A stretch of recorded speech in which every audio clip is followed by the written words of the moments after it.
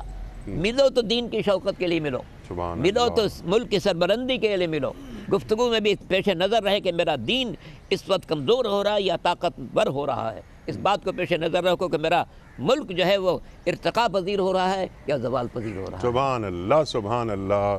Conclude فرما دیجئے مفتی صاحب، اور یہی سوال جو رکھا تھا میں نے، دونوں معزز علماء نے اپنی گزارشات اور اپنا فلسفہ بیان فرمایا۔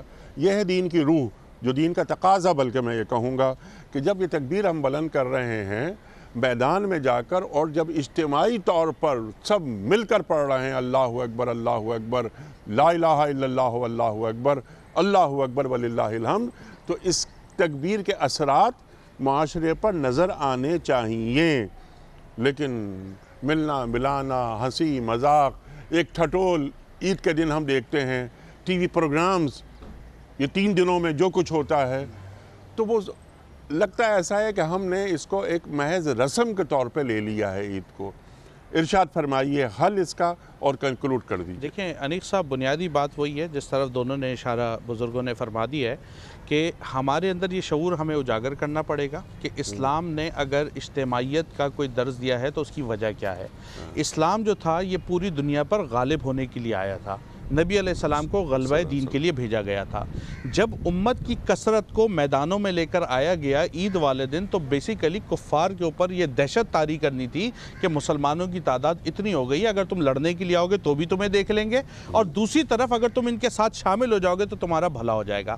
اب ایشو جو ہماری آ رہے ہیں نا، اور جس کی طرف تھانوی صاحب نے کہا، ایشو تو بیسیکلی وہی ہے کہ عوام کی سطح پر ہمیں اللہ رسول یاد رہتا ہے، ذرا اوپر والی سطح پہ تھوڑے مسائل زیادہ ہیں۔ لیکن اگر آج بھی ہمارے اوپر کے جو عمائدین ہیں، جو سربراہ ہیں، جو کسٹوڈین ہیں ہمارے اس ملک کے، اگر ان کے اندر دینی شعور آج بھی اجاگر ہو جائے اور وہ اس مجمع کو اللہ اور اس کے رسول کی دین کی دعوت اور تبلیغ کے لیے استعمال کریں، دین کی سربلندی کے لیے استعمال کریں، اور یہاں پر اللہ کے دین کا نفاذ کر کے اللہ کے دین کی بڑھوتری کے لیے اس پورے مجمع کو یوٹیلائز کریں، تو وہ اثرات جو ہم دیکھنا چاہتے ہیں نا عالمی سطح کے اوپر، وہ اسلام کے انشاءاللہ نظر آئیں گے۔ رمضان کے بعد عید کا پیغام ہمیں یہی ملتا ہے کہ ہم اللہ کی بڑھوتری کو، اللہ کے نام کو ہر جگہ بلند کریں، اپنی ذاتی زندگی میں بھی، اجتماعی زندگی میں بھی، قومی زندگی میں بھی، اور اس کے بعد جو معاشرتی زندگی ہے اس کے اندر بھی ہمیں اس کے ساتھ نظر آنے۔ سبحان اللہ۔ یہ عیدین کا اجتماعات اور خاص طور پر حج کا اجتماع، اس کو استعمال کرنا چاہیے دینی مقاصد کی تکمیل کے لیے، ایک ایجنڈا بنے پورے سال کا، اور اگلے سال رمضان میں یا اگلے سال عید میں یا اگلے سال حج میں اس ایجنڈے کو پہ ایک تنقیحی نگاہ ڈالی جائے کہ ہم نے کتنے گول اچیو کیے اور امت مسلمہ کہاں کھڑی تھی، کہاں تک پہنچی۔ مفتی عمران صاحب، میں آپ کا بڑا ممنون، آپ تشریف لائے۔ علامہ صاحب، میں بڑا شکر گزار آپ کا، آپ تشریف لائے۔ مولانا اسد تھانوی صاحب، بہت شکریہ آپ کا۔ خواتین و حضرات، عید الفطر ہم کیوں مناتے ہیں؟ اللہ تعالیٰ نے یہ 2 عیدیں ہمیں کیوں دی ہیں؟ اللہ تعالیٰ کی کبریائی کیسے بیان ہوتی ہے؟ اللہ تعالیٰ کی حمد آج کیسے بیان ہوگی؟ اللہ اکبر، اللہ اکبر۔ دین کے تقاضے کیا ہیں؟ دین کا شکوہ کیا ہے؟ ملک کا شکوہ کیا ہے؟ ہمارے معزز علماء نے ہمیں تعلیم کیا۔ خواتین و حضرات، اللہ تعالیٰ ہمارے علماء کو سلامت رکھے، اور آپ کی خدمت میں ایک بار پھر عید الفطر کی دلی مبارکباد۔ اپنے میزبان انیق احمد کو اجازت دیجیے۔ خدا حافظ۔ پروردگار بہروں بر